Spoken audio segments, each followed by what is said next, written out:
Forestil dig lige din e-boks et øjeblik. For de fleste af os er den jo en hjælp. Men hvad nu, hvis den var kilden til din allerstørste frygt?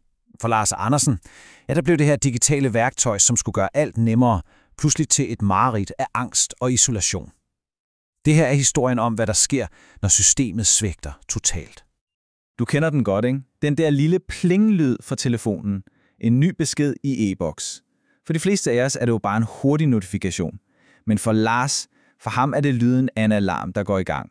Det er startskuddet til en total nedsmeltning. Og det er altså ikke en overdrivelse. Det er hans virkelighed. Så hvordan kan det overhovedet ske? Hvordan kan et system, der er designet til at forbinde os og gøre tingene lettere, ende med at gøre det stik modsatte? At isolere og ødelægge? Det er jo det helt store spørgsmål her. Og for at forstå det her, så er det altså helt afgørende at slå en ting fast. Det her handler ikke om, at Lars ikke gider at åbne sin post. Det handler om, at han simpelthen ikke kan. Han har en lægelig diagnose PTSD, som betyder, at synet af et officielt brev, uanset om det er på skærmen eller i postkassen, det er ikke bare ubehageligt. Nej, det er en direkte trussel, der sender hans krop i panik. Men den her situation, den er jo ikke bare opstået ud af det blå. Det er faktisk resultatet af en lang historie, hvor selve det system, der skulle passe på ham, endte med at trække gulvtæppet fuldstændig væk under ham. Okay, lad os lige se på, hvordan det her svigt egentlig skete. Det starter med, at kommunens egen sagsbehandling er med til at give Lars PTSD i første omgang. De anerkender så problemet og giver ham en støtteperson, der specifikt skal hjælpe ham med posten. Og det virker. Men så sker det helt uforståelige. Kommunen fjerner den her livsvigtige hjælp. Uden at sætte noget andet i stedet, så tænk lige over det. De vidste, hvad problemet var, de havde løsningen, og så tog de den bare væk. Og det er jo her, man virkelig ser den kæmpe kløft mellem, hvad systemet lover, og hvad det rent faktisk gør. På den ene side har vi e-boks, der på papiret skal være nemt, hurtigt og effektivt for alle. Men for Lars, for ham blev det stik modsatte. En digital mur, der skabte totalt kaos, gæld og isolation. Og da den her digitale dør først var smækket i, ja, så begyndte dominobrikkerne at vælte, en efter en. Og det startede en lavine af problemer, der ramte, ja, simpelthen alt i hans liv. Det første, helt konkrete slag, det rammer økonomien.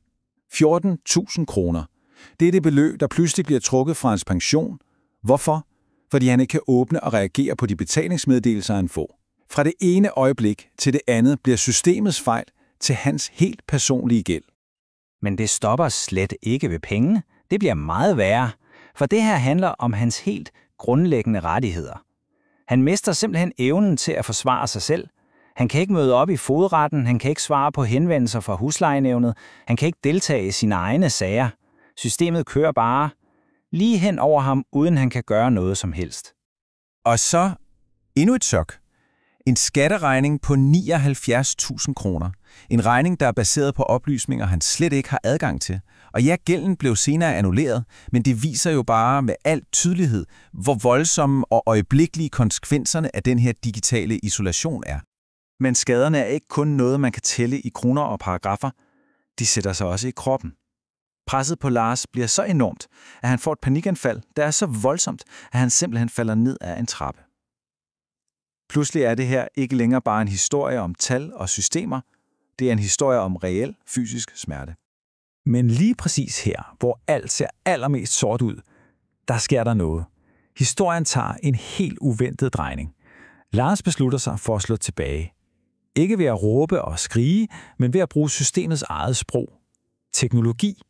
Han vil simpelthen bekæmpe et teknologisk problem med, ja, endnu bedre teknologi. For at forklare problemet, så bruger Lars en virkelig god metafor.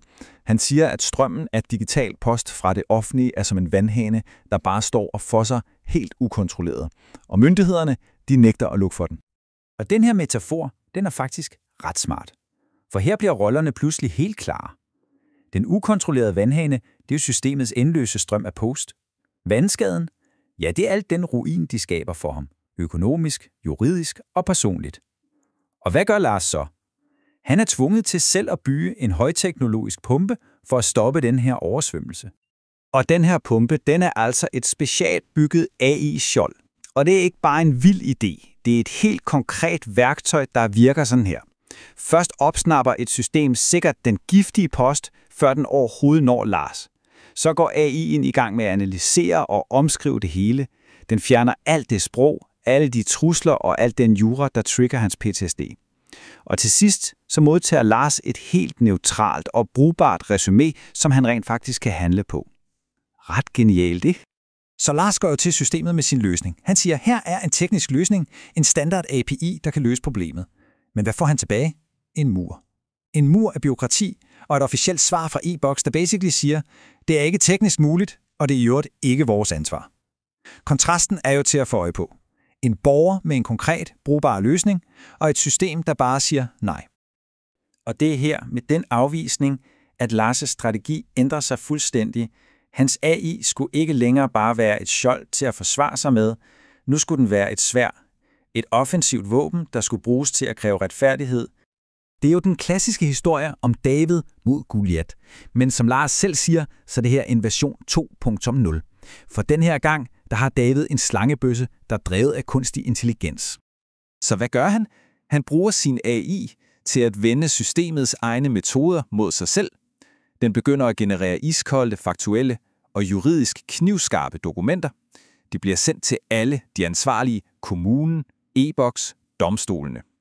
På den måde tvinger han bureaukratiet til at svare sort på hvidt, og langsomt, men sikkert, bygger han en fuldstændig uigenrivelig sag op om systemsvigt. Og med det her skridt, så ændrer hele kampen karakter. Det handler ikke længere kun om, at Lars skal have adgang til sin post. Nej, det er blevet til en principiel kamp for at tvinge et system, der har ignoreret menneskelig sårbarhed, til endelig at tage ansvar. Ikke kun for ham, men for alle. Lars' historie er jo på mange måder helt ekstrem, men den stiller et spørgsmål, som vi alle sammen bliver nødt til at forholde sig til. For en tid, hvor vi automatiserer alt, hvad vi kan, og bygger mere og mere effektive systemer, hvordan sikrer vi så, at vi ikke glemmer det allervigtigste, mennesket? Hvordan i alverden bygger vi systemer med empati?